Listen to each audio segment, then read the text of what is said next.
நம் ஆண்டவர் இயேசு கிறிஸ்துவின் நாமத்தினால் மகிழ்ச்சியும் சமாதானமும் நம் அனைவரோடும் இருப்பதாக. லூக்கா 3:2-6 முடிய.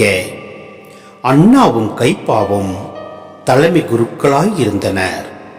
அக்காலத்தில் செக்கரியாவின் மகன் யோவான் பாலை நிலத்தில் வாழ்ந்து வந்தார்.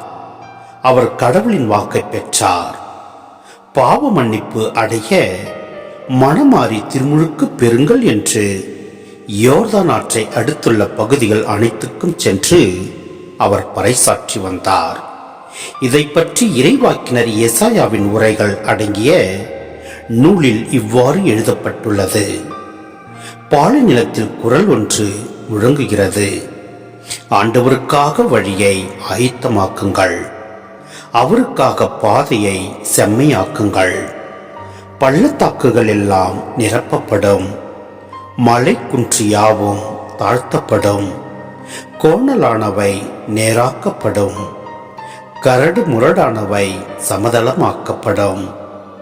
மனிதர் அனைவரும் கடவுள் அருளும் மீட்பை காண்பர். சிந்தனை: திருவருகை காலத்தில் ஏற்றப்படும் 2ஆம் ஞாயிற்றுக்கான மெழுகுவர்த்தியானது இயேசுவின் பிறப்பை முன்னறிவித்த எசாயா உள்ளிட்ட இறை வாக்கினர்களை நினைவுபடுத்துகிறது. ஆம், நம் ஆண்டவர் இயேசுவை குறித்து எசாயா கூறியிருப்பதை நாம் பார்க்கின்றோம். பாலை நிலத்தில் குரல் ஒன்று முழங்குகிறது. ஆண்டவருக்காக வழியை ஆயத்தமாக்குங்கள், அவருக்காக பாதையை செம்மையாக்குங்கள் என்று கூறியிருப்பதை நாம் பார்க்கின்றோம்.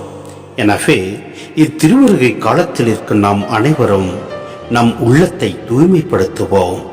அப்பொழுது நம்மை நம் ஆண்டவர் கண்ணோக்கிடுவார், நம்மை வழிநடத்திடுவார். எப்படிப்பட்ட சூழ்நிலையிலும் நாம் வாழ்ந்திருப்பினும் நம்மை நிறைவாக ஆசீர்வதித்து நம்மை ஒருபொழுதும் கண்கலங்க விடாமல் நம்மை நிறைவாக வைத்து காத்திடுவார். ஆமேன்.